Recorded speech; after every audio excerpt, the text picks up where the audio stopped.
This is where it all starts. And to start this session, I'll tell you what I want to talk to you about. I want to talk to you about what's missing. Yeah, missing. What's missing from your life? You might say, wait a second, nothing's missing from my life, Tony. I'm on a roll. I'm here with you on the ultimate edge. I mean, my life is great. I'm just here because I like to improve a few things. Okay, I believe you. But if you're really honest, I bet there's something missing.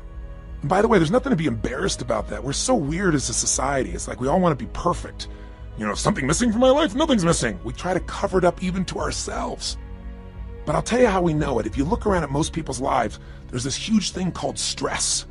In fact, if you read interviews with people that do all these focus groups on politics, on business, on products, the number one emotion experienced by people in North America today, you know what it is? Anxiety. Not fear. Fear's not so bad. You know, if you get fearful, your whole body kind of gears up and then something happens. You know, either you were fearful and you were right and you have to deal with the problem, or many times the situation gets resolved and you go, man, I was fearful and I didn't need to be, and the fear's gone. But anxiety is an emotion that most people carry with them every day. It's that feeling that never goes away. It never ends. It's a feeling that, man, if I don't run home and take care of all those emails and everything else, you know, it's like it just gets piling up. It's more and more and more. It's the feeling that you never completely win, that you can't let go. Maybe that you can't even fully allow yourself to enjoy, much less just achieve and succeed. See, the goal of this first session of this Hour of Power is to get you not just to realize how extraordinary your life is and appreciate what you have, but also to decide on what you want and to make it happen by making the shifts inside yourself that are necessary. But to make that happen, you're going to have to recapture what's missing. Not only what you want and what you need, but if there's one thing missing from most people's life today because of the way we live and technology, it's time. I mean, think about it. Not just time, but time for yourself. Time to actually feel. Time to not just react to the constant stimulus. Time to sit down and dream or decide, this is how I want my life to be. You know, this is what I'm committed to. This is how I'm going to live from this day forward. See, most of us are so caught up in making a living and reacting to the crackberry or your iPhone or another set of emails or someone who's interrupting you in the middle of a conversation to take an email, you know, on their phone, or the buzzing in your pocket, or the stimulus of 1,000 channels. All of this set of triggers, all our normal business demands we have from our families. We want to take care of our families. We want to make a difference in the world and be the strongest we could possibly be. We want to achieve and succeed and be happy. And oh yeah, by the way, we got to deal with terrorism, economies that go up and down, and wow, what happened to that stock market? What happened to that real estate market? Or man, that subprime crisis. Ooh. Or, you know, what's happening in my business? There's all the normal stresses of the environment, and then there's how we've begun to live. And I'm here to say to you that if you will give yourself one gift, if you give yourself the gift a little bit of time to think, to feel, to be, to condition your body and mind to work together, the whole game can change. But if you don't, you can succeed like crazy, you can make it all happen, and you can still feel empty. Have you been there? Where you made everybody else feel good and you were a super dad or mom or a business person and, you know, it's all there, but you still got stress? And don't get me wrong, I'm not saying you're not going to have stress in your life, but I'm saying there needs to be some time for you. Do you agree with me on this? So if you do that, you can make this psychological shift that changes life, the mental shift, the emotional shift, and the physical shift. Because after all, what are we talking about here when we talk about an extraordinary life? Let's remind you, what creates an extraordinary life no matter what's happening in our life? It's this psychology. And by the way, are you experiencing extraordinary life? Are we living in a world of extraordinary life? Extraordinary resources, yes. But depending on where you live in the world, you know, if you live in the Western world or quote, the modern world, what you see mostly is stress. You know, I actually live all over the world in 4 different countries, but my primary residence where I'm from originally is the US. And you know, here in America, we're 5% of the world's population, but we consume 80% of the world's cocaine. I mean, that tells you something's missing. When you gotta coke yourself up, drug yourself out, hype yourself up with more caffeine, distract yourself as much as you can with your iPod, your music, anything to just change your state, it's because there's some level of fulfillment that's missing. Don't get me wrong, all those things are wonderful, but they've got to be things that we don't rely on to be alive. Would you agree? You know, kids today are 10 times heavier than they've ever been. And when I say 10 times, I'm not exaggerating by much. We have more obese people in America and frankly in the Western world than any time in human history. We're not exactly starving for food. We're starving for wisdom. We're starving for fulfillment. We're starving for the emotions that we want. And so most of us turn to drugs. And it isn't always a medical drug or even an illicit drug, but rather it's the drug of food. It's the drug of distraction. It's the drug of alcohol or cigarettes or something to be able to just kind of cope with the stress that's in our life. But that doesn't mean we have a better life. It's just a break for a moment. And then we re-enter that same world. Part of my goal here with you in the Ultimate Edge, and even in the beginning of this session, is to set up a new game for you that you design, that you can win, and that you can condition into your system so that when things get crazy, bam, you can go there. And it doesn't require you to go to some external stimulus to feel that aliveness, or to feel fulfilled, or to feel at peace, or to feel your center. So my goal is to get you to develop a couple of simple habits, to make a few simple decisions, to take a couple of actions that'll begin to create a momentum for your life that will take you to the point where you will stand tall and say, I love my life. This is what I've always dreamed about. I am not willing to settle for less than I can be or share or create or give in my lifetime. And I want to take advantage of this incredible time to be alive, and I want to enjoy it to its fullest, and I want to make sure I contribute in a unique way. And 500 channels of television with nothing on but infomercials, and 8 million different forms of computers and music and email and instant messages and beepers and cell phones and remote access to the internet, none of that's going to transform your life. Your life is going to change if you do nothing, because life is changing so rapidly around you. Your body's going to change whether you want it to or not as time goes by. Your relationships are going to change. People are going to die. People are going to pass on. People are going to change their beliefs and values. Everything in your life is going to change. You don't have to work at change. Change is automatic. Progress is not. To get the edge, you have to decide that you're going to make progress in your life. You're going to have to decide that you're not going to be one of those people just drawn by the river, and you also can't get off the river and just sit on the side, because life keeps moving. You got to step in the river and you got to direct your course by knowing what you want for your life. Now, why don't most people do this? Because most of us are so stressed, we never take time for the thing that's really missing, time for ourselves. And what's really missing is we don't ever contribute to ourselves. We're so busy taking care of our children and worrying about our spouses and our friends and making sure at work we're accomplishing the tasks on time. And the last person who gets taken care of is us. And we live in a society that's supposed to be so selfish, so many people talk about, but the truth of the matter is most of us are working so hard to make sure everybody else is happy that we aren't happy within ourselves. And so I want to talk to you about what's missing. Time for you. I mean, when do we really stop and feel? I mean, really feel, remember who we are and what we're about and what we want from our lives. Most of us never find that time.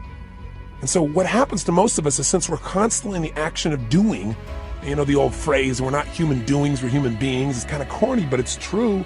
We don't take the time to be.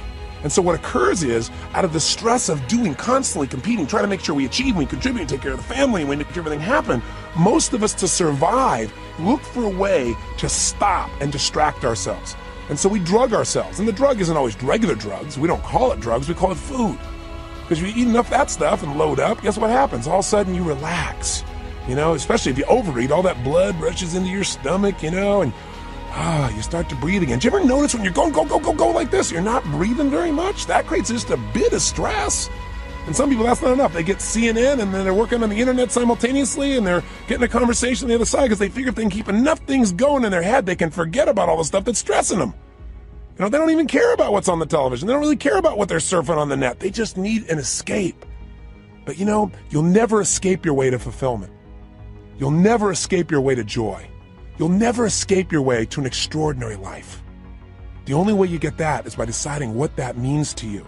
What is that extraordinary life? What is that fulfillment? What is it you want? And that's got to be a process that is consistent, not something you do once in a while when you got a birthday with a 0 on the end. Not something that you do, you know, at New Year's where you sit down and go, all right, you know, I better look at my life, see how I'm doing. All right, let's make some resolutions that I know I'm going to break within the week. And then I'll check in on them maybe a year from now, next New Year's, and see how I'm doing. That's called recipe for failure. Do you think most people in life are fulfilled?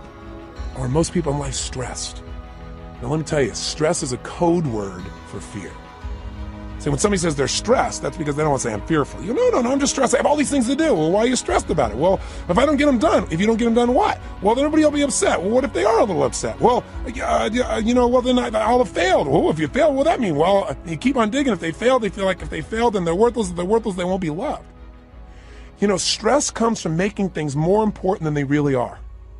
And most people in life are spending all their time majoring in minor things.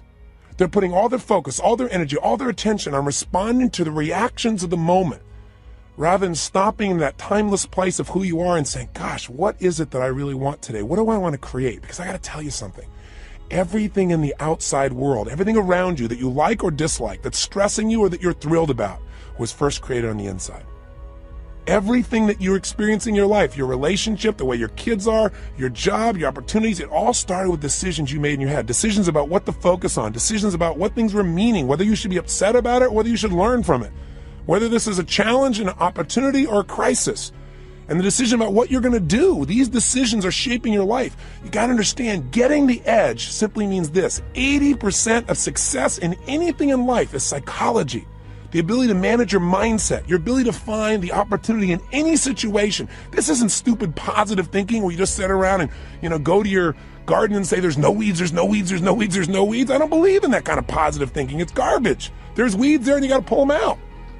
But you got to have enough intelligence, enough psychology to say, I'm not going to see it worse than it is. Because, people say I'm skeptical, I'm pessimistic. Oh, garbage, you're fearful. If you say you're skeptical or you're pessimistic, what you're really saying is, I'm afraid of being disappointed. I don't want to get my hopes up. I don't want to look naive. So I don't want to be hurt again. But I got news for you. If you're going to have an extraordinary quality of life, if you're going to get the edge in life, where the passion and the juice and the joy and the fulfillment and the happiness and the love and the family is, where the Quan is, like Jerry Maguire talked about, right? Where you got it all. You got the love, the respect, the connection, the contribution, the money, the fun, the fame, the whatever. Whatever your definition of the ultimate level of life, that edge comes when you master your mind and your emotions. But you know what? 20% of your success is mechanics, and they do play a role. And sometimes our mechanics are getting in the way of our psychology. Sometimes we've structured our life where there's no time to think or be. So you say, okay, if you ranted and raved, what am I supposed to do? All right, you start to kind of say, I should take some time for myself. Where am I going to find that? I got to get up. I got to take the kids to school. I got to make it to work. I get it all done. I come back home. I got to pick them up. I got to take them to dance lessons, to soccer. Well, then I got to work on my homework. Then I got to answer all my emails. When am I going to do this stuff? Stop. We all get what we have to have. That's it. The most basic principle getting the edge is for you to understand and for me to remember, for all of us to remember, we all get our musts, we don't get our shoulds. Everybody's got a list of shoulds. I should take time to work out. I should take time for myself. I should actually go on a diet. I should make more calls.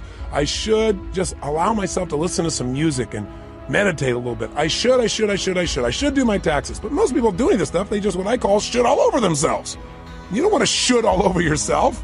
Here's what's true. What you must do, what you believe is a must, happens. Right now, you're earning what you must earn and not a dime more. Not what you want to, don't get me wrong. And listen, I know I sound like I'm ranting. That's because I'm a nut. But by being a nut, I've achieved a lot. I've achieved a lot of things in my dreams and goals that have happened because what I am is I'm unreasonable in my expectations. So if I sound unreasonable, it's not to be disrespectful and it's not just a rant. It's because I know I've spent the last 30 years of my life now with more than 3 million people from every walk of life, from presidents of countries to presidents of companies to parents to children, best sports people in the world. I've had the chance to find the difference in people, and the difference is in their unreasonable psychology. That unreasonableness has gotten them to say, this is a must and I will settle for nothing less. And those individuals, whether it's a woman like Rosa Parks on a bus who says, no, I will not move to the back of the bus. That was completely unreasonable. She had no way to back it up, and she changed the world. Or a little lady, tiny woman with no background, no education, no money, who decides she's going to change the world, Mother Teresa. Person who, by the power of her will, her psychology, her unreasonableness, by making it a must to help people that no one would help, by making that her must, she changed the world. When she died, every major leader in the world flew. 100,000 people lined the streets to watch a woman who supposedly had no resources. Unreasonable men and women shape the world. If you want to get the edge, you got to get unreasonable. The way you get unreasonable is you turn your shoulds into musts. And I'm here to tell you, you're earning what you must earn. You have the time you must have. If you say to me, I really want a relationship, but I'm not in one, then your relationship's a should and not a must. What's really a must is you don't want to be hurt. It's a must not to be hurt. And if it's a must not to be hurt, you're not going to be in a relationship. Because if you're going to be in a relationship, there's going to be hurts. That's part of the nature of a relationship. But there's going to be more joy than you could ever imagine too. Right? The advantage. You want to get the edge? Get over your fear and tell yourself the truth. We got to take a specific time each day where you break away from the hypnosis of the culture that tells you to settle for less than you can be, that tells you not to get your hopes up, that tells you should protect yourself, that tells you that basically your life cannot be what you dreamed about as a child. And I'm here to tell you that as long as you buy into the culture, you'll be like the majority of the population who have no advantage and have to settle for a life that really is what I call no man's land. A life where they're not really happy, but they're not unhappy enough to do anything about it. A life where there is no passion and no real drive. Just that sinking feeling that your life does not have a real meaning or a real purpose, but you got to continue. That's a place no one wants to live, and that's unfortunately where the majority of people live. Do you agree with me on this or disagree? If you disagree, I'm respectful of that. But if you want more, if you believe that that's possible and you're the kind of person that won't settle, then this is the first session in you reclaiming your power. It's the first session in you putting your foot down and saying, I will not be denied. It's the first session in you saying, my body, my mind, my emotions, my relationships, my finances, my career, they're not going to be perfect, but they're going to be extraordinary. And it won't be overnight. But what will change overnight is my expectations of myself. Not my expectations will suddenly be perfect without any work. This is not a little cajoling session to say, I'm going to pump myself up. I'm going to be Stuart Smalley and say, I'm good enough, I'm strong enough, I'm kind enough, and by golly, people like me. No! Some people don't like you. Some people are going to fight to try and keep you from achieving. Some people are going to tell you you're wasting your time. And some people are going to try and trip you up are people that you love. And it's not because they don't love you or they're trying to hurt you. It's they don't want to be left behind. Or they don't want, your success to make them feel inferior, like you're achieving, or even if you're not succeeding, even if you're striving, and they're not, there's contrast in that. That's part of life. You don't have to think anything else is to be dumb, and you're not dumb, or you would have turned this tape off a long time ago. So give this thing to somebody I don't like. This guy's crazy. I am a little crazy, but you gotta be a little crazy. You gotta be a little different. You gotta be a little weird in your expectations of the rest of society, because if you agree with everybody else, you're in trouble. Somebody told me a long time ago, find out where the masses are going, go the opposite direction, your chances are better. You don't want to be part of the hypnosis of a culture that settles. Not if you want the advantage in life, not if you want the edge. And again, the edge is living life on your terms. It doesn't mean the edge over something or someone else. It means living at the level of life where life is fully worth living, where that meaning is there. So how do we do this? What do we need to do today to start this process? Well, the first thing we've got to do is understand what creates that extraordinary life. And we've already identified it. An extraordinary life does not come from more money, because lots of people have lots of money and they're still miserable. They're unhappy. They're unhealthy. Their relationships are weak. And there are people who have no money whatsoever who are totally happy and fulfilled. It's not coming from having a great relationship. That doesn't give you extraordinary quality of life. How many people have an incredible person who loves them totally, but they don't feel loved? Or they feel loved by them, but they still feel like their life is meaningless or worthless because they haven't achieved enough. They haven't done enough. Their body's not strong enough. Their kids haven't accomplished enough. See, it's not going to come from money. It's not going to come from relationship. It's not going to come from your job. It's not going to come from getting a raise. It's not going to come from anything but you finally stopping and understanding that the quality of your life is in direct proportion to the quality of the emotions you're in on a daily basis. If you live in frustration, if you live in resentment, if you live in anger, if you live in rejection, if you live in self-pity, if you live in those emotional states, the quality of your life, no matter what happens, no matter how much money you get, no matter how many people think they love you, no matter how much you achieve, will be worthless. If you live in a space of gratitude, if you cultivate the emotion of passion, if you cultivate the emotion of excitement, of love, of compassion, of drive, of hunger, of ambition, of appreciation, of grace, of humility, in those states, it won't matter what happens in your job. It won't matter what challenges come, because they're going to come. It's only a matter of time. You'll have another one soon. We all got problems. Problems are a sign of life. And the way we deal with them determines the quality of our life. And the way we deal with them is, where do you spend your time emotionally? Where are you? That idea of an extraordinary life only comes from an extraordinary psychology, which is a mindset that allows you to find an empowering meaning in whatever life gives you. I mean, I meet people all the time that are so upset over the littlest things, and you meet somebody who's terminally ill, and you don't even know it. You don't even know it. You find out later on from somebody else. They're so happy. They're so exciting. You talk to them and say, how do you do this? And they say, listen, to me, it's not how long I live, it's how I live. I'm here to live fully while I'm here, while I'm alive. I'm going to get upset about little stuff like that? I have a friend that was shot down in Vietnam, was locked up for 7 years. His name is Captain Jerry Coffey. And Captain Coffey and I have been friends for several decades now, but I'll tell you, the greatest thing he did that allowed him to make this one of the best experiences of his life, which is ridiculous as that sounds, he really experiences and believes, is because he developed a set of rituals while he was in that prison that allowed him to take control of his body, his mind, his emotions, and to this day, they live inside him. One of the most valuable things of this session, the reason we call it this hour of power, and the shortcut to it, by the way, is called 30 minutes to thrive, or at least 15 minutes to be fulfilled. Everybody's got 15 minutes, is a set of rituals of what you're going to do with your body, your vision or focus, your emotion, your language, that will gear you up to be able to handle anything. Where literally whatever happens, you'll be able to say the same thing about that aspect of your life as Jerry Coffey said about those 7 years. See, in any moment in time, you can be upset about anything, because what's wrong is always available. I mean, if there's nothing wrong with you, if you got kids, there's something wrong there. I promise you, just look. Or there's something wrong with your spouse, or something wrong with your boss, or there's something wrong with the world, there's something wrong in Africa, there's something wrong somewhere. What's wrong is always available, and so is what's right.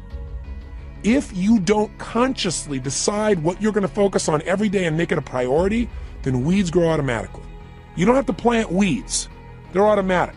You don't have to worry about gravity. Something's going to pull you down unless you use your will to stand up and move. You go, well, it's just natural to be down all the time. Well, then it's natural to lie on the ground, right? But how we have an extraordinary life is we resist the natural forces. I remember years ago when I met Norman Vincent Peale. He was amazing. He was 92 years old, and he was doing a seminar. And I was 32 at the time. And I thought, gosh, only 60 more years of this. And so I said to him, I said, Norman, what are you doing still going out here doing seminars at 92 years old? And he was so cute. He turned to me and he said, Tony, there's still a few negative people out there. I started laughing. I said, you're the best. And I said, tell me, what's the most important thing you want people to understand when you're talking? He said, that problems are a sign of life. He's the person I got that from. I said, what do you mean? He said, well, everybody's talking about how they don't want any problems. He said, but the only people without problems are people that live in cemeteries. And I said, I heard that somewhere. He said, well, yeah, I said that in 1936. I said, my God, he's been around a while. But the reason I tell the story about him is the idea of resistance. He said to me, when he first met Gene Tunney, who was the heavyweight boxing champion of the world back then, he said, I went up to Gene and I said, Gene, how do you get muscles like that? And Gene looked at me and said, do you really want to know, or are you just asking? And Norman said, actually, I was just asking. But he said, I didn't say that to him. I said, yeah, I want to know. And he said, Gene looked at me. He got really intense, but this grimace on his face. He made his bicep really huge and showed me the size. And he said, you know how I get this?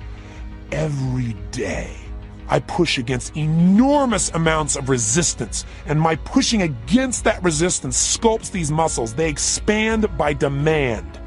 I thought, wow, expand by demand. That's pretty cool. And Norman looked at me and he said, I thought about that for a long time. He said, you know what I realized? He said, I realized that God gives us problems because problems are the resistance that we have to push against to sculpt our character, to sculpt our souls. And he said, if we didn't have any problems, we don't have a life. And I thought, he's right. The only thing I want is a better quality of problem. In the beginning, I had the problems like, how do I eat? How do I take care of myself? Then in my business, how do I get someone to show up? Then it was like, oh my God, we can't get a big enough stadium. These are quality problems. I have to remind my team of that. But the reason I tell you that is whether it's a problem or whether it's an opportunity, it comes down to focus. If you're in a lousy state, everything's a problem. When you're feeling strong, when you're in that place, when you feel alive, then all of a sudden what used to be a problem is like, we can handle it. But if you don't do something every day to get yourself in that state first, and you first get hit with stuff, I promise you, you're not going to deal with it the same way. So let's get right to the point here. If you're going to have an extraordinary life, that life where you are juiced, then all that means is you're going to have a life where the primary emotions of your life are the ones you want. See, it doesn't mean that life works out every way you want. Sometimes it rains on your parade. Sometimes the events of your life you can't control, but you can control what it means to you. And when you control what it means to you, you have the ultimate power of your life. You have the edge. the ultimate advantage. See, I'll give you an example. Did you see that movie that won the Academy Award, Life is Beautiful? It's a story of a man who has an extraordinary life. Not because he has more money than anybody else, not because he's in a situation where everything is easy, but because he's alive. He has this joy about him. And by the way, if you've actually ever met Roberto Benigni, the man who plays this character, you know that he lives this way day to day. You know, he was authoring this thing from himself. He's such a joyous guy. And when he won the Academy Award, you never saw so much emotion. He was like a little boy, and everybody loved it because nobody else has the guts to be that way. Or they've forgotten what it feels like to just feel, to be alive. What makes him extraordinary? An extraordinary psychology, an extraordinary mindset, an extraordinary way of looking at the world. And in the movie, the man has that, doesn't he? And who does it affect? Everyone. Everyone within the realm of his influence. His wife feels like the most cherished person on earth, and so does he. Because when you give that kind of love and that kind of joy, people give it back. It's infectious. His son seems so happy, and they're in the middle of the Nazis taking over their country, and if you know the story, I won't run it, you know that they get picked up. And there's such a connection amongst the family that the wife is not being sent away, and she gets on the train with them. And they're in the middle of this camp. This man with his extraordinary psychology figures a way of looking at the situation for his son, presenting it so that his son sees it as a game. Isn't life a game anyway? Instead of this horrible situation. And because he has that perspective, in the end, his family survives. See, if you want your family to survive, if you want them to succeed, if you want them to have joy, if you want your kids to have a lasting love, if you want to be able to give gifts in your life and not just take care of yourself, then you got to have an extraordinary psychology within yourself. It's not where you live physically, it's where you live internally. There are two worlds, the inside world and the outside world. We can't totally control the outside one, but we have absolute control of the inside one. But you know what? Most of us are too busy to take any time to check out and see how it's going on in here. Or we just accept it as this is the status quo, this is who I am, this is my life, or I'll get to it later, mañana, I gotta handle this first, something else that's not so important. I want to invite you, my friend, to take the time to say, I'm gonna have every day an hour of power. Every day I'm gonna have at least 30 minutes to thrive, or 15 minutes to be fulfilled, for God's sakes, where I'm gonna take those 15 minutes and I'm gonna focus on everything I'm grateful for. I mean, if we're going to have a life, we got to have time. And the time has to have some specific things we do, and one of those is gratitude. If you want to know what's the quality of your life, how much time do you spend in gratitude? How much time are you grateful and appreciative to the point that emotion wells up in you? I'm feeling it now. I'm so grateful to God. I'm so grateful to have the privilege to serve you right now. So if you can get to that state, everything changes. I'll give you an example. If you think about being fearful, when you're fearful, you're not grateful. And everybody's got fears. Fear they're not enough, fear that it won't work out, fear they won't be loved. Everybody's got that at some level unconsciously. We're human. So you can put the fear aside when you're grateful. I don't just mean intellectually, yeah, I'm grateful for this, I'm grateful for that. I mean stopping, thinking, seeing, and feeling. So I'm going to walk you through a system that includes gratitude. Every day of our life, we got to have a vision. Every day of our life, we got to have something that excites us. When people tell me, oh, I'm bored, I'm tired, that thing is boring. No, you're boring because you don't have something that excites you in your life. You haven't come up with a vision. You haven't come something to move towards. We all need something that's going to make us use more of who we are, our courage, our passion, our joy, face our fears, build our emotional muscles. But you don't build emotional muscles when you do the same thing day after day after day. What you get is a life that's unfulfilling. So we've got to have a vision. So every day I'm going to take you through a simple process that'll get you to expand your vision so you have a compelling future, that thing that makes you want to get up early. There's a reason. You got to have a reason. And I have friends that have sold their companies. One guy sold his company and made almost $1 billion in cash, about 800 million plus. And he was so excited for about 2 months, maybe 3. But you know what? After that, there's only so much time you want to sit on the beach by yourself because everybody else is working, and doing something and being productive. There's only so many cocktails you can take. There's only so many, movies you can watch. There's a limit to it. What he needed was a new vision. Anytime you achieve a goal, as you get close to it, you better set up the next one real quick because otherwise it's kind of like postpartum. You were looking forward to that, baby, and now you got him. you know. And sometimes in the middle of the night, you're going, what did I do here? Have you ever had that experience? I got 4 kids. I can relate. I hope you can. But you know what? You also have the experience on the other side of it. It's so wonderful. It's kind of like you got to have a vision for what your life's about now. Without a vision, people perish. And you got to have a daily vision that'll excite you. Otherwise, life becomes mundane. And there's nothing worse than an okay life. I told you, you're not going to have that when we're done here. I promise you, if you get this little habit, you won't have to settle for a mundane life. What people are going to go is, what happened to you? Because there's an excitement in creation. There's not a lot of excitement in maintenance. I mean, you have to maintain your body. You got to maintain things, but creating things, that's what God created us for. Gave us the gift to make choices that could create new things, businesses, ideas, families, friends, a garden. And it's available to every one of us. But if you don't got a vision each day, then the day is not going to have much juice, is it? So every day there's got to be a little time for vision. Right? Time for gratitude, time for vision. Every day you got to move.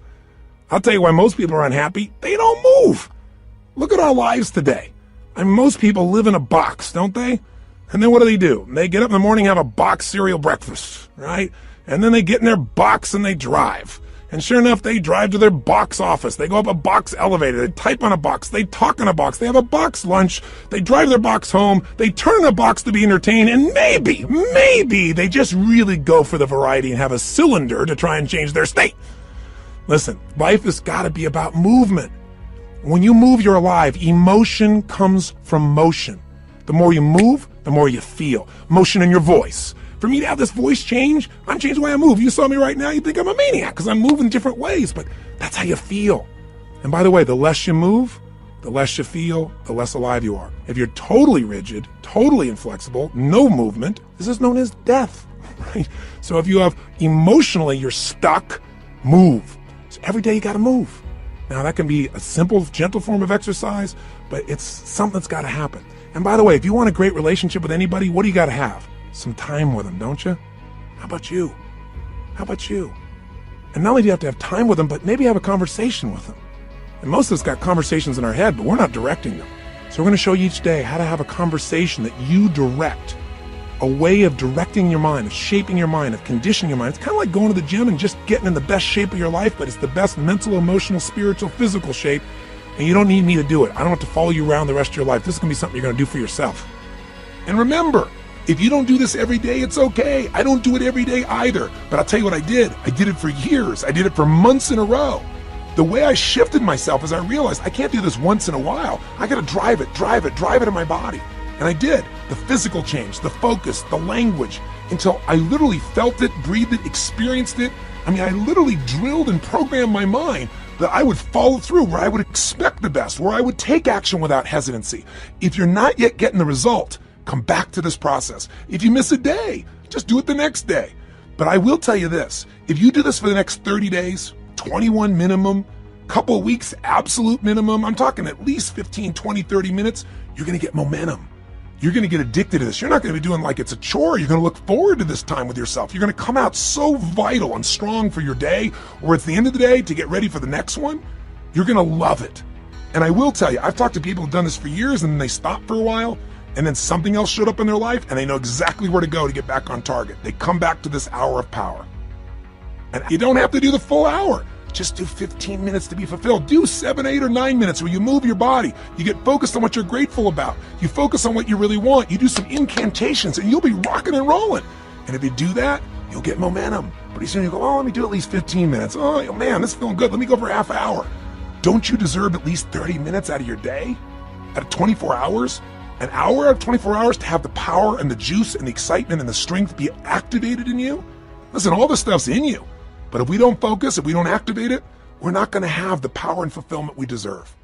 But if you do, I'm telling you, life, whatever you've dreamed about creating or shaping or experiencing, it'll be a cartoon compared to the experience you'll actually have of your life, or what you'll really create. I know this not only from my own experience, but from millions of other people who do it. This has got to become your baby, your time. Take it, use it, live it. By the way, this is a process you're going to do for yourself. I'll be here for you on this audio program, this Ultimate Edge, but you don't need me. This becomes a ritual you can do on your own. You ever want to kick in the butt or you want some guidance, come back here and I'll be here for you. But this is something you can do for the rest of your life. It's not creating any dependency. This is your life. This is your process, and it'll be your reward. So, how does it work? Well, let's do this first. It's time for you to make some discoveries. So I'm going to ask you, just take a moment, and if you have our journal there, you can do it in a journal, you can do it on a piece of paper. You don't make it rules-driven, just do it. Don't just do it in your head. I want you to write down all the emotions you experience in an average week. And on one side, write all the good ones, the other side, all the bad ones. Now, when I say bad ones, there really are no bad emotions, but the ones that are painful and you don't like. So all I want you to do is write them down. And when you write them down, try not to edit them. Don't try and say, well, just do it this way. If you experience this emotion on a consistent basis, doesn't mean every day, but at least once a week, write it down. The ones you consistently feel, not the one once in a while you feel this feeling, because what this is going to tell us is where you're really living right now. This doesn't tell me your income. I don't care. But I care about what you're passionate about. I care about what hurts you. I care about what you love. I care about what moves you. And you do too. And you don't even have to tell me the what's. Let's just figure out the feelings first. So please take a moment right now, because now we're going to begin to stop talking and we're going to start the process of doing. First step here is let's figure out where you are. Write down now, on one side, all the emotions you consistently feel in a week that are positive, on the other side, all negative. So stop the tape right now, or if it's a CD, just pause it and get yourself to this right now. Go ahead. Are you still listening? I'm not going to continue until you do this. Come on here, you got to get the right. Don't just listen. Okay, if you're in your car and you say you can't do it, then turn off the CD or tape, stop it, pause it, and do it in your head at least. Or pull the car over. You're worth figuring out where you are. Cars are going to go by. You're going to drive the rest of your life. You're still going to get there. It'll take 3 minutes. Come on, be one of the few to do. Pull over. That's it. Pull over right now. Sit down and write this out just for a second. I promise you it'll be worth it. Go ahead and do it. Do it right now. So now you have some emotions that you really want. How do you create them? And you have some emotions you don't want. How do you get rid of them?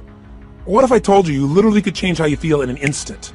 Well, you know this is true from your past experience at times, right? There are times where you're totally upset and then something got your attention and now you're laughing. You know, people can be literally at a funeral and they're in a terrible place and all of a sudden something cracks them up. I mean, it's pretty rare, but it has happened. People can be in a place where they're in the worst situation and somehow they find all their determination. How to do that specifically is what I want to show you real quickly now. And I'm going to give you a quick overview of it, but I'll give it to you in 3 parts. 3 things you need to feel anything. These are the reasons why you feel anything. In other words, if you feel sad or upset or frustrated or depressed, there's only 3 reasons. And if you change any one of these 3, you're going to change how you feel. And if you change all 3, you'll change how you feel completely. If you're feeling happy, if you're feeling excited, if you're feeling euphoric, if you're on a roll and you want to know why you feel that way, yeah, maybe great things are happening in your life, but there's a reason why you feel that way in this moment. Sometimes you have great things happen in your life and you still don't feel great. So how do you do that? There's 3 reasons. 3 things have to be in place for you to feel great.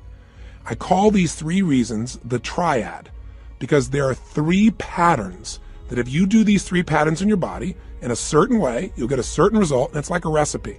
You do one recipe, you get one result. You do another one, you get a different result. You get one kind of cake or another. So let's give you an example.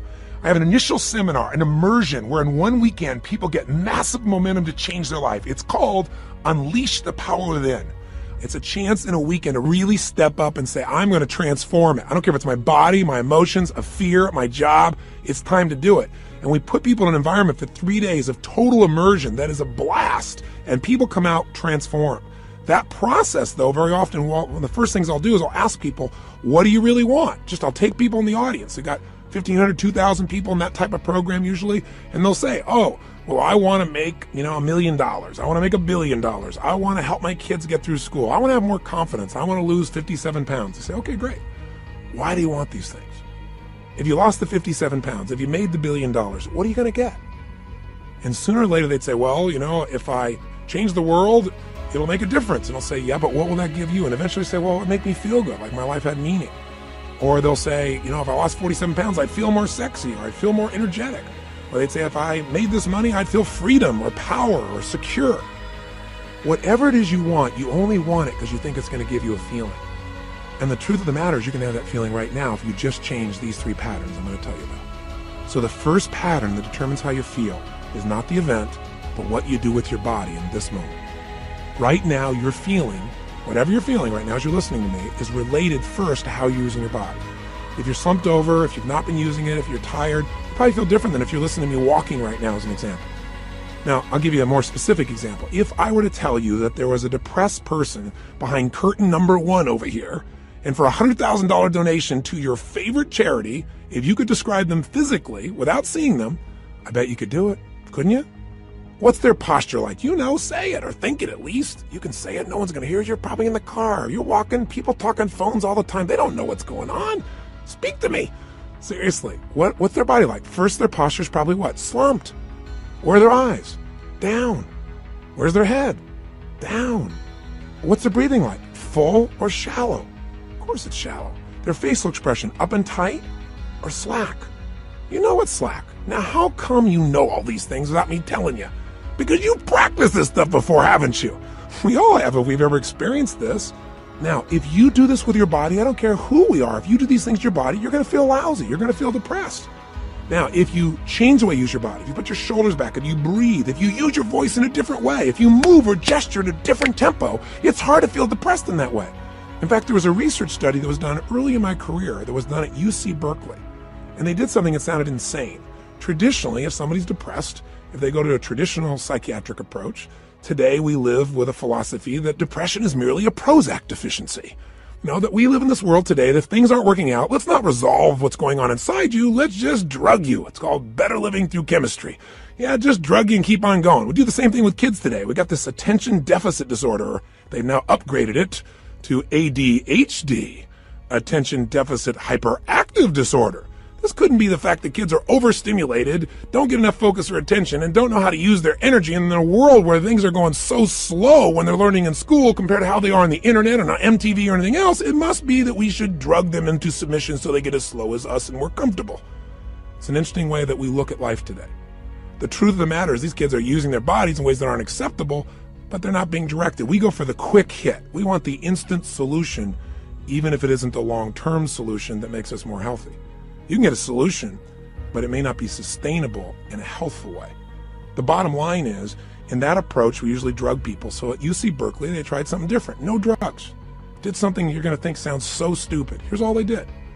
They came up with a simple approach. They took people that were clinically depressed. This means you achieved high levels of depression. You've got certification now. You are clinically depressed. You are an achiever at the depression level. This means you practice this pattern on a regular basis. And they took them, and by the way, I know I'm sounding obnoxious right now. I'm not trying to make depression sound like these people are terrible, because I felt it in my life a long time ago too, but I don't go there anymore because I know exactly what creates it. And I want to break the pattern of us thinking we're not in control. So please understand where I'm really coming from. But the point is, here's what they did. They had people come for 4 weeks, stand in front of this mirror that has 3 parts to it, and do one silly thing. Grin from ear to ear. And they had to make them smile for no good reason for 20 minutes. Now, when they're doing this, they had a grin so big that they created crow's feet on the side of the eyes. You know that little set of lines you're smiling so big? Now, interesting, they keep their shoulders back while they're doing this and breathe fully. You go, dumb idea. But what happened? Not a single person was able to remain depressed, including a woman who claimed that she was depressed even while she slept, which is one heck of an accomplishment. And you know what's interesting? At the end of these 20 days, many of them had no need for medication anymore, and that's all they changed. Only one part of what we call their triad. Just the physical part. That's how powerful it is. See, if you rise up, if you move up, if you use your body in a totally different way, you're going to feel different. Emotion is created by motion. See, we have 80 muscles in our face. How many of them are you using consciously? Are you doing anything different with your body so you can feel different? Or do you do the same things so you feel the same things? You look at your list you have written down there. That list represents a few patterns that you do in your body on a regular basis and you don't even think about it. And whenever you do it, you're going to feel it. Some make you feel good when you do that. Some make you feel bad. By the way, when you think about a movement, to breathe, you got to move. To sing, you got to move. To speak. If I start talking like this, I'm moving organs in my body in a different way than if I start speaking more like this. And I said, hi, I'm Tony Robbins, and I'm going to share with you now how to have an extraordinary life during the next 7,000 hours of this program. You got, turn this guy off quick. There's got to be some combination of energy there, and that energy comes because I'm not sitting in a chair here. I don't have a script in front of me. I'm looking at this microphone. I'm visualizing your face, and I'm trying to think what I can give you that I know will make a difference based on 25 years of experience. And I'm telling you, the number one thing is change the way you move. Change the way you use your body, and you'll change the way you feel now, instantly. I don't care how bad you felt if you change it. Now, if you just change it for a second and you move your hands up for a moment, you make a little minor change, you'll get a minor change in feeling. But if you make a radical change, if you go, yes, I'm doing this now, I'm sick of this, I promise you, you're going to feel different than if you go, I don't know what to do. I know this sounds so stupid, but it works. And you know what? The best study of life is what works, even if it's simple. It's nice to have things simple. Why do we have to make it so hard to feel good? Here's the second part of the triad. The second part is the pattern of focus and belief, and they relate to one another. See, whatever you focus on, you're going to feel whether it's true or not. Have you ever had an experience where somebody did something, or you thought somebody did something? Even better example. You heard, you thought, and you thought they did it to take advantage of you. And as you focused on that, you got angry or sad or hurt. And then later on, you found out you were dead wrong, that either they never did it, it wasn't true, or that wasn't their intent, and you felt bad about it, or you felt embarrassed. How can that be? Because whatever we focus on, we feel, whether it's true or not. Focus equals feeling, just like the way you move affects your feeling. See, right now, if I said to you, what are you juiced about in your life? What could you be excited about? If you really wanted to be excited in your life right now, what could you be excited about? Or what are you proud of? Or what could you be proud of if you wanted to be proud? Or who in your life do you really love? Who loves you? Think about it for a moment. Who do you really love? Who loves you? By the way, how does that feel when you focus on or you think about someone you love? See, whatever you focus on, you're going to feel. Focus equals reality to the individual, even though it's not reality in actuality. I'll say that again. Focus equals reality to the individual, even though it's not reality in actuality. That's a complicated way of saying whatever you focus on, you're going to feel, whether it's true or not, because your brain doesn't know the difference between something you vividly imagine, that's called focus on, or something you actually experience. It's very powerful. If you use this to your advantage, it means something very simple. How fast can you change how you feel? As fast as you change your focus. As fast as you change the way you move. See, right now, if you're focused on something that's really upsetting or something you're worried about or something you're fearful about, you're going to feel those feelings. If you focus on something you're really grateful for, you're going to feel a totally different set of feelings. See, you are in control and you can change your feelings in an instant. The problem is we don't believe we can change that fast. And the second problem is we have patterns of doing this, don't we? We tend to, on a regular basis, focus on what overwhelms us, or focus on what we're upset with in our spouse, or focus on why we failed in the past. And if you keep focusing on things where you didn't succeed, guess what? You're going to feel like a failure. And when you feel like a failure, you're not going to take action to make things better. You can't build on the past that doesn't work. But you can also focus on what you want, on what you want to create. You can focus on the solution. Hey, when you got a problem, everybody's got problems. But 95% of your time has got to be spent on the solution. 5% on the problem. Most of us spend all the time describing the problem more and more and more and more detail, and we wonder why we feel overwhelmed. Focus is the secret key to changing, and you can do it in an instant. One way to change your focus is to change the third thing, your language patterns. See, all day long we're thinking. What's thinking? All day long you're asking and answering questions with yourself. Should I do this? What does this mean? Why is this? Where is this going on? That's what initiates thinking, is a question. You know what the problem is? We have patterns of questions we ask that don't serve us. Some of us ask questions like, how come this always happens to me? Well, it doesn't always happen to you. But if you ask a lousy question like that on a regular basis, your brain goes, because you're an idiot. How come I can never lose weight?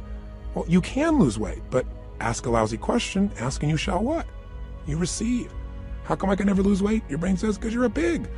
Come up with a better question, for God's sake. See, questions direct us. Questions are a form of language. And if you want to change your life, one of the things I have people discover is what questions you're asking, and also what phrases do you say a lot? Because phrases hypnotize us. We have certain words by themselves that'll change the way you feel. If somebody says to you, hey, listen, I think you're mistaken about that. You might have one feeling. They go, you're wrong. You feel something very different just by the language. If somebody says you're lying, you have a whole different feeling, don't you? One word can change the way you feel when someone else speaks it to you. The words you select powerfully affect you. And I don't mean just being positive and doing the Stuart Smalley thing where you got positive self-talk, right? And you say, I'm good enough, I'm strong enough, and by golly, people like me. No!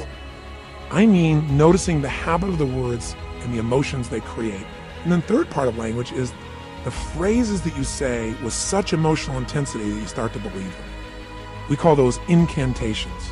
An incantation is like, if you remember studying mythology, a sorcerer would tell a prince over and over again a phrase over and over again with such intensity that he'd be hypnotized and he'd think that he was a frog. And so of course he was a frog.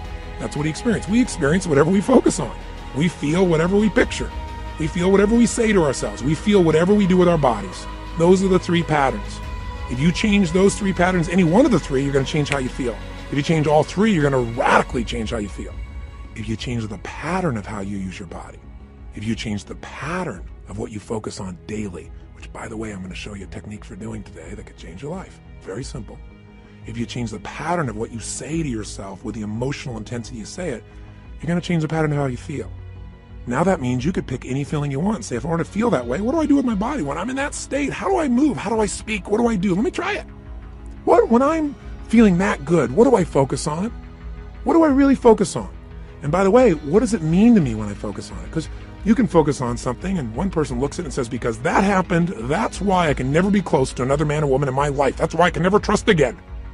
And somebody else had the same experience. They go, because that happened, you know what?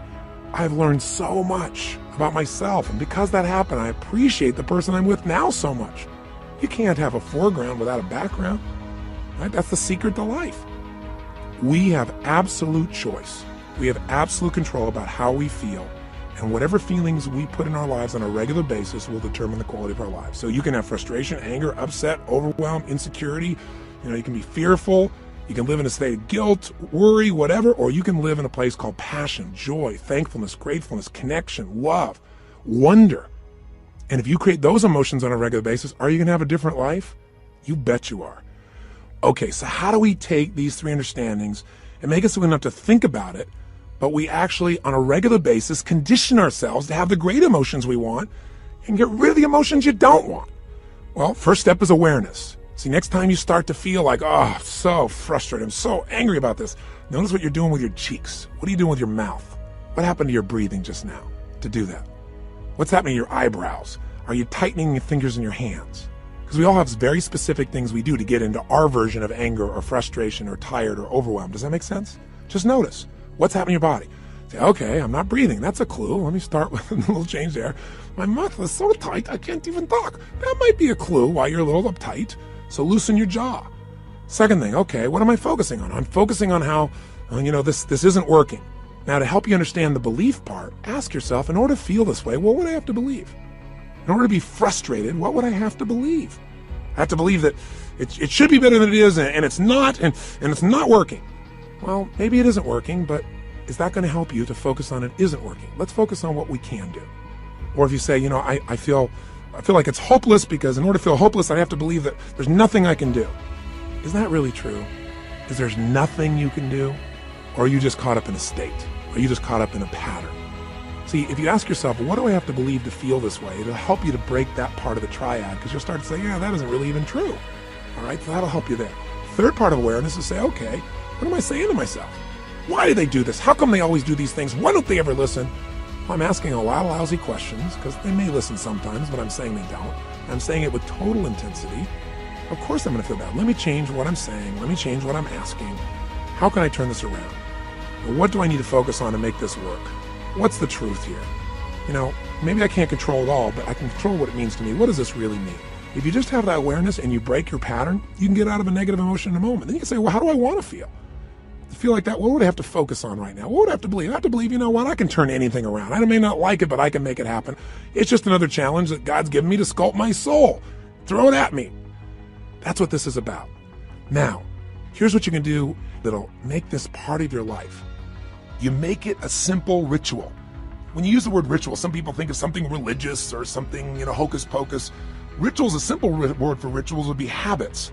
But I think rituals is better because every person has rituals, whether they know it or not. In fact, your rituals equal your results.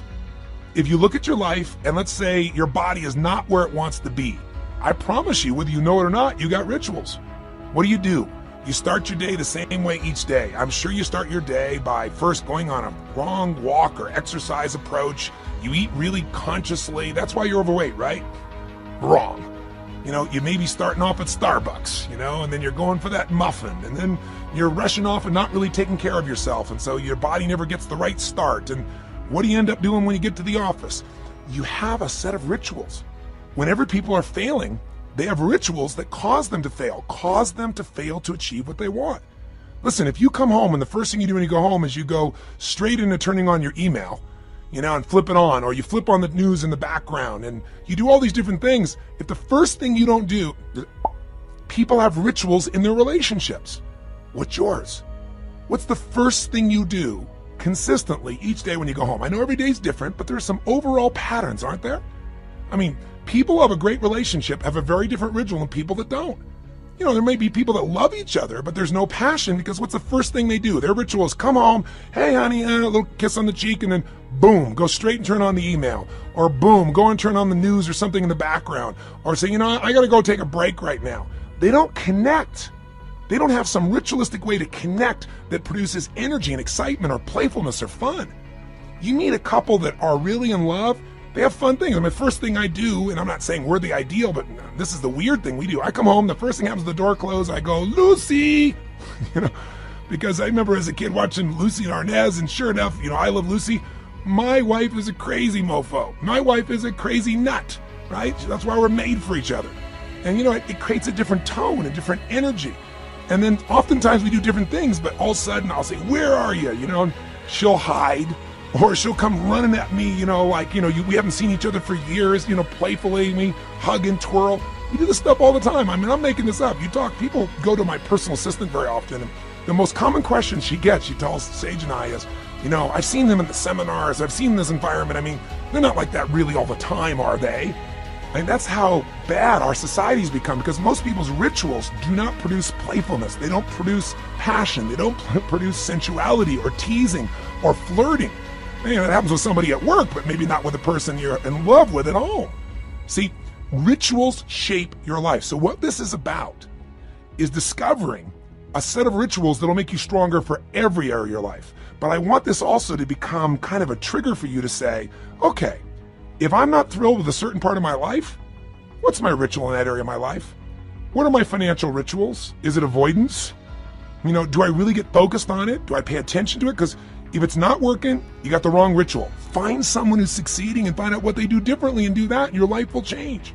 That's the essence that we're starting with. So we're going to give you a simple, fundamental ritual we call the Hour of Power, or 30 minutes to thrive, because everybody's got 30 minutes, or at least 15 minutes to be fulfilled. So what does it look like? Here's what it is simply. At the end of the session, there's another CD you can actually take with you on a walk.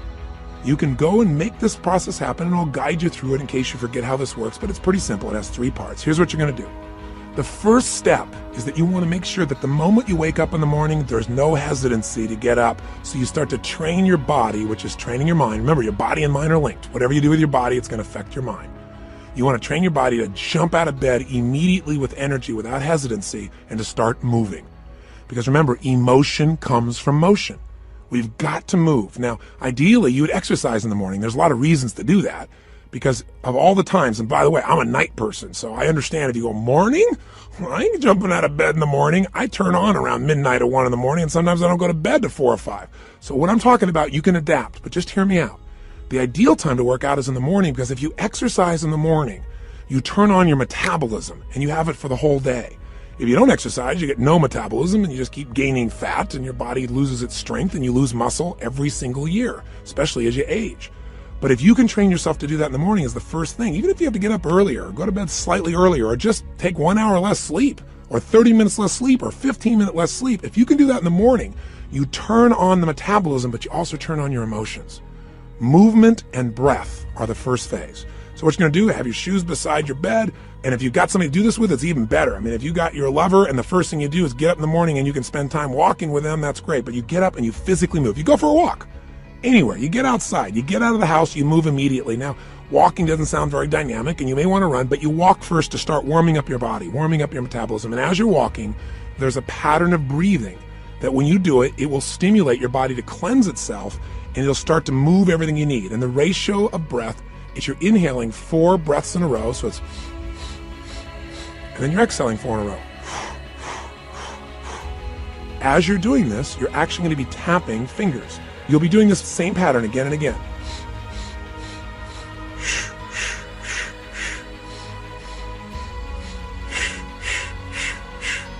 This pattern of breathing will alter your state. You will literally, after doing this for about 5 minutes, begin to feel radically different. Now you're going to inhale through your nose, as you probably heard, and exhale out your mouth. And this is something called breath walking. There have been studies done on this at MIT, and it literally alters brain functioning. But you don't have to know the studies to be able to feel what it does in your system. So all you're going to do is for the first 5 minutes, enjoy yourself. Get up. You don't have to worry about, oh, I got to run right now. My back's sore. You just get up and you start to walk. You walk for about 5 minutes with this breathing pattern. Step 2, you get grateful and you begin to visualize. So in phase 2, what you're going to do now is you're going to cultivate the emotion of gratitude.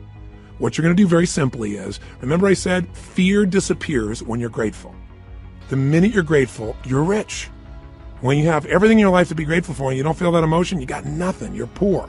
So this has to be a daily emotion. It's like the antidote to all the stress, the antidote to all the frustration. But you got to cultivate it, because if you go into a state of depression on a regular basis, pretty soon your body goes there automatically because it's conditioned, it's trained. It's like what we call anchoring it. By going into that physiology, by breathing, and by visualizing. So what you're going to do is you're going to focus on and ask yourself, what are all the things in my life I'm grateful for while you walk? So you're outdoors, you're moving, so your pattern of physiology makes you feel good. Now, as you're moving, you think about everything you're grateful for. And I usually start with a circle. I start with myself right here and my wife, Sage, and I think about all the things I'm grateful to God for in my life, my health. I start to think immediately, okay, my family members, and I think about them and I send love to them. I make this spiral of thought going out. And then I think about my close friends and my close business associates, and then all the people I get to serve through my work in the world. And I just expand it. You think of moments you're grateful for. You know, a moment that I had with my son where he shared something with me that just made me cry. It was so beautiful. You know, there are moments in your life. So what are we doing? We're moving and breathing. That's changing your physiology. We're being grateful. That's a focus. And so now you change your focus. And now what you focus on is everything that you really want in your life, but you focus on it from a state as if it's already been achieved. I honestly start just giving thanks for it as if it's done. I am so grateful that that business deal has come together the way it has. So what I do is I begin to see it as if it's already done. Because remember, your brain can't tell the difference between something you vividly imagine and something you actually experience. So I see it, I feel it, I think about it, I feel the emotion as if it's already achieved. The more you can program your body and your mind and your emotions that something's achieved, your brain can do things you're unaware of. And if you focus on what you want continuously, you'll move towards it. Whatever you focus on, you move towards. Most people are focused on what they're afraid of. So as an example, when somebody's out of control in a car, they immediately look at the wall they don't want to hit. And of course, as they look at it, they steer right into it. The same thing happens in life.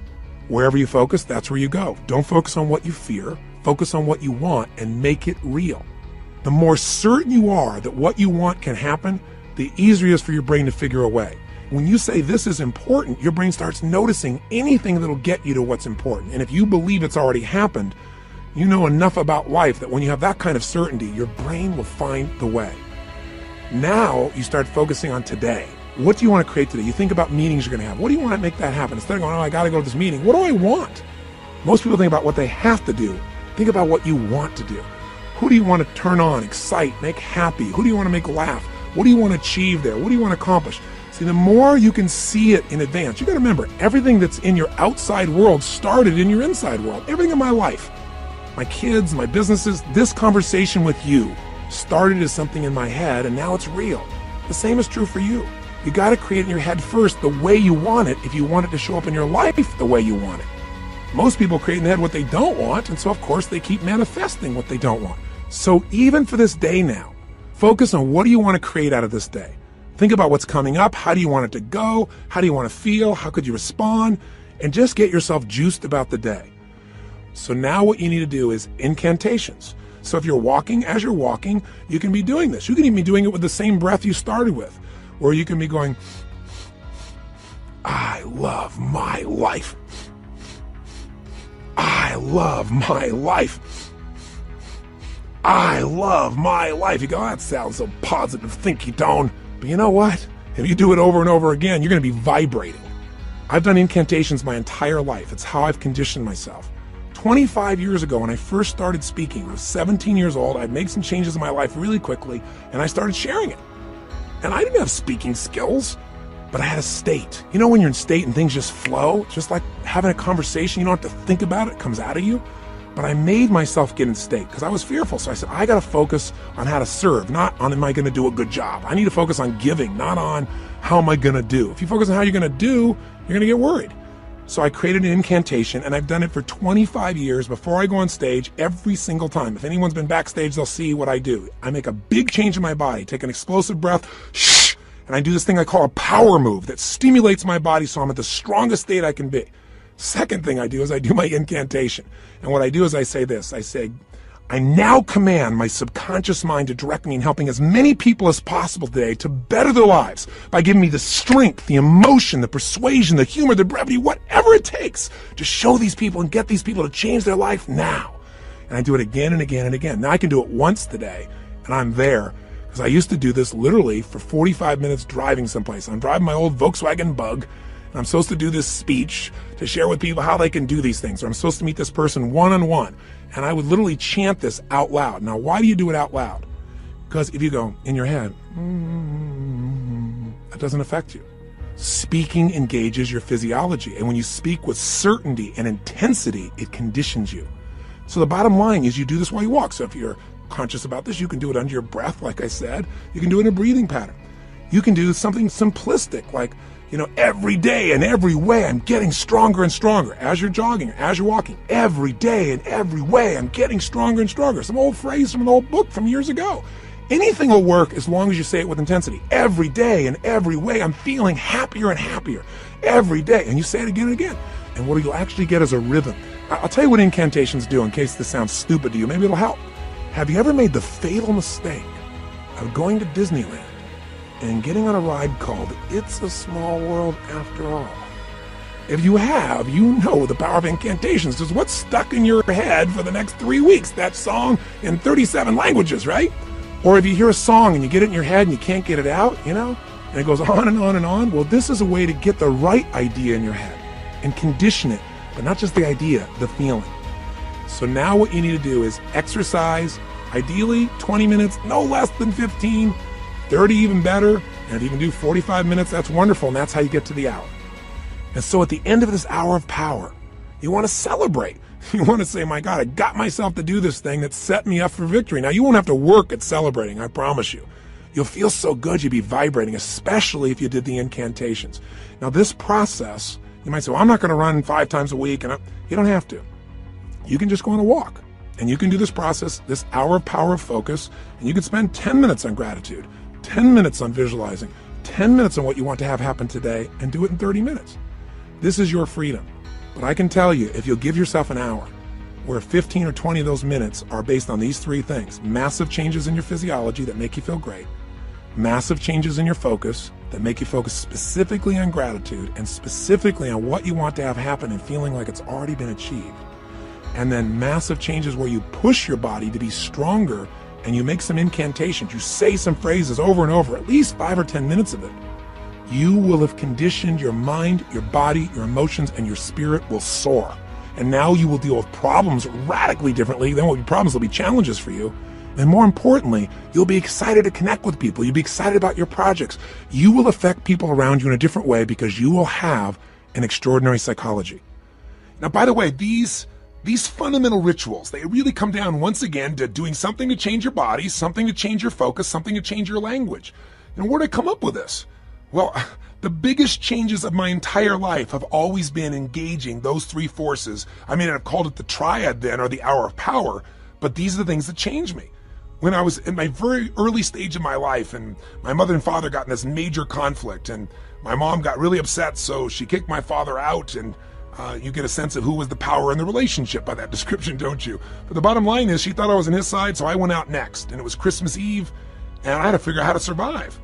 And so one of the things I did was I stayed at some friends' houses. I dealt with, I lived a pretty intense and crazy life at that stage. I was 17 years old, and I was working as a janitor.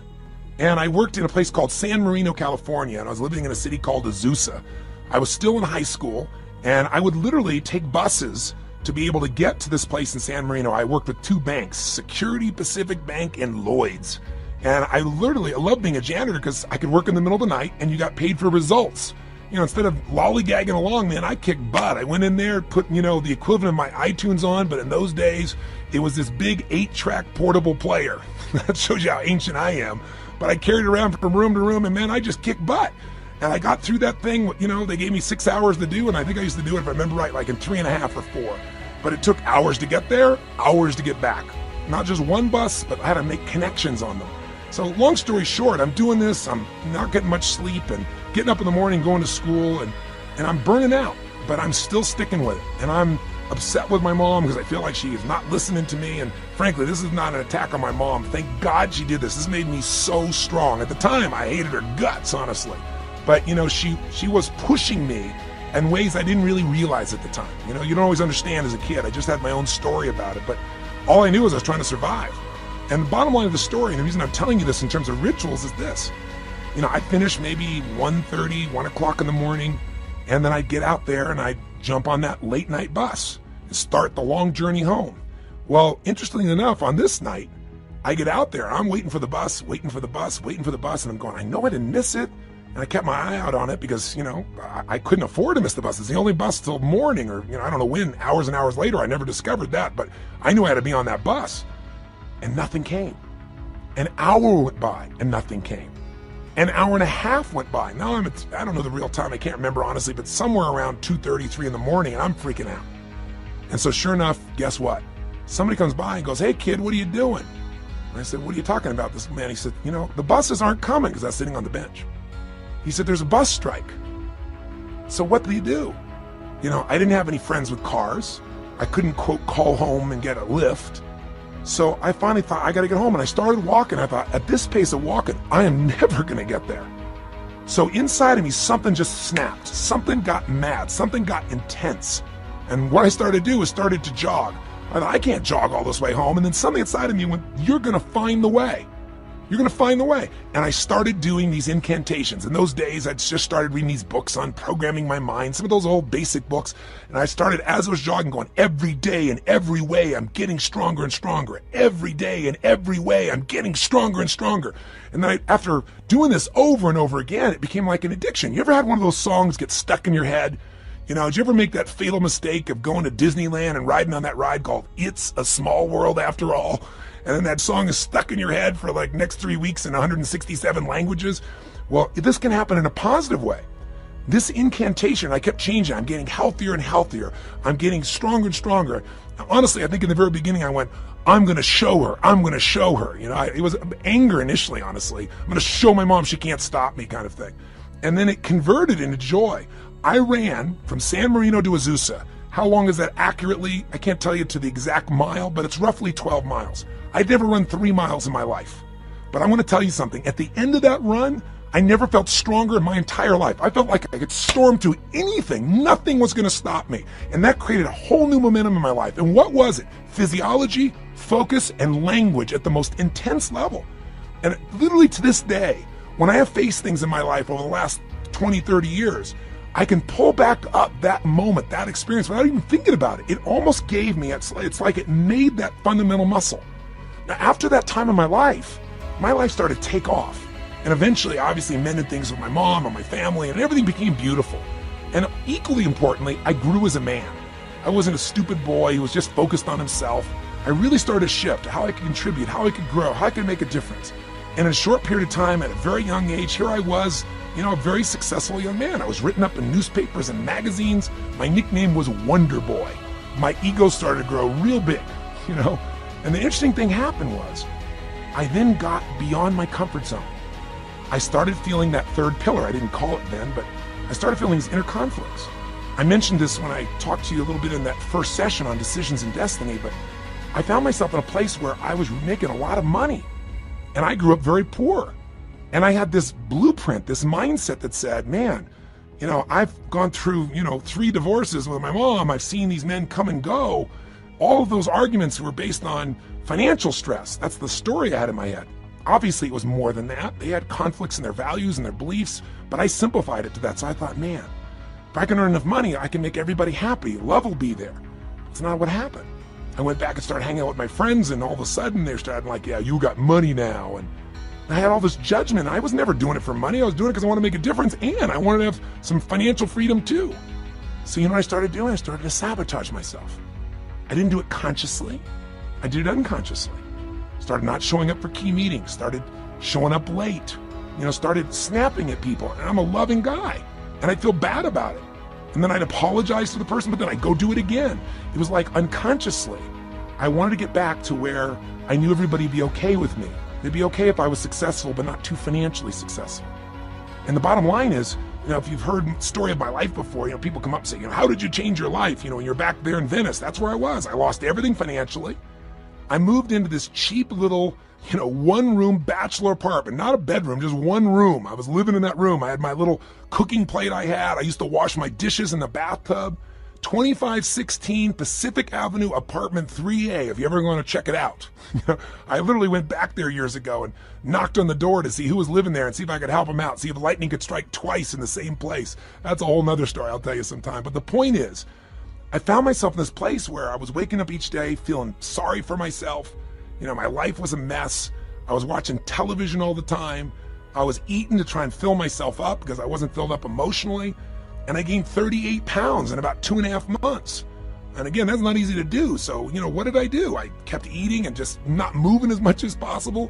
But what changed me was a series of events, one in particular, but a series of them that really made me feel humiliated, made me look at my life and say, man, somewhere inside of me, I know I'm more than what I'm demonstrating mentally and emotionally and physically and financially and spiritually. And the day that all snapped for me, the way I changed it was with the same ritual. I didn't think about it consciously. I just went, look, I got this big gut. I got no energy. I feel like I got no control over my life. So I decided I was going to go on a run. Now, going on a run is not something I'd done for several years at that point, at least a year and a half. And I had this big gut. And so I put on, in those days, what used to be known as a Walkman. Don't know if you're ancient enough to remember those as well. You can see how I was moved from 8 tracks all the way into the Walkman. This giant little device with a headphone. And I remember I played some music from a group called Heart. Do you remember them? They had a song called Barracuda. And I got on that beach and I ran as hard as I could humanly run until I felt like I was going to spit up blood, and I kept on doing it. I didn't know what I was doing at the time, but you know what I was doing. I was making a big change in my physiology. And I used the music to put myself in a peak state of focus.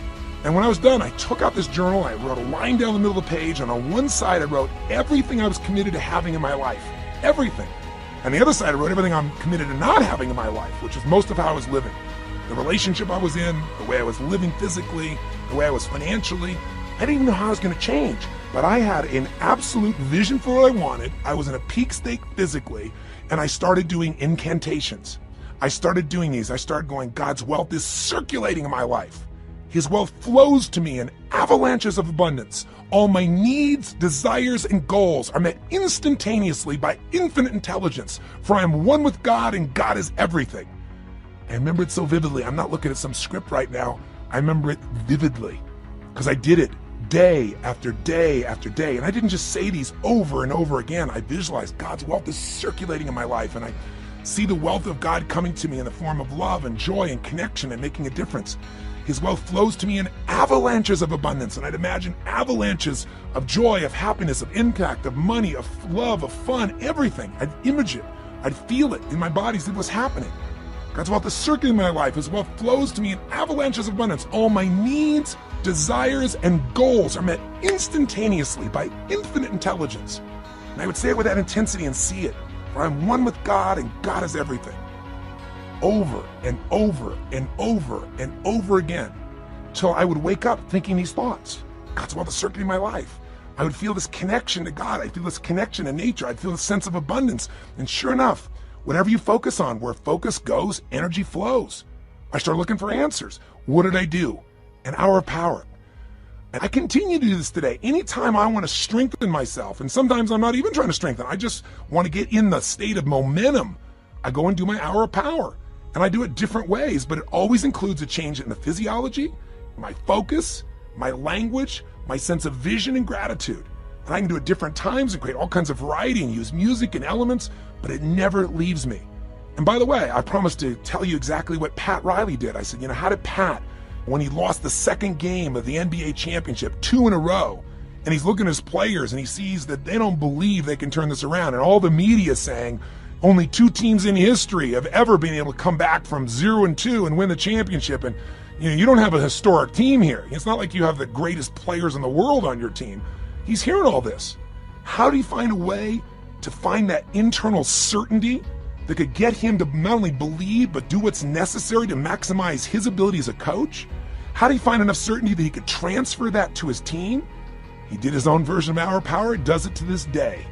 Pat's way of doing it is he gets a little walk going, and then he does these yoga-like postures that cause him to make this radical change in the way that he's sitting, moving, breathing, and focusing. And then he starts to get visions. He starts to meditate, and he gets a vision for what he's really after, not what he's afraid of, what he wants.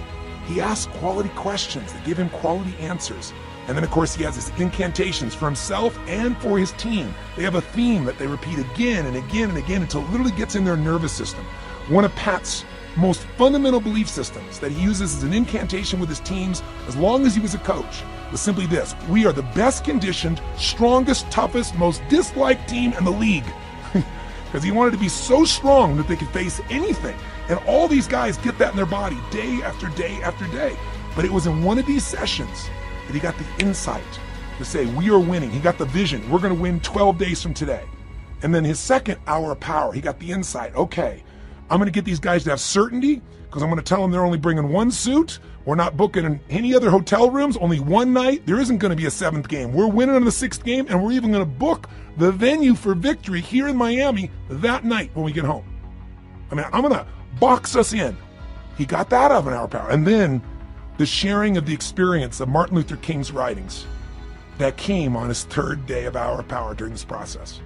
You want insights? If you want an extraordinary body, it takes a ritual, doesn't it? A ritual of diet or a ritual of exercise. If you want an extraordinary emotion and spirit, it takes rituals. One of those that you might want to add to this Hour of Power is prayer.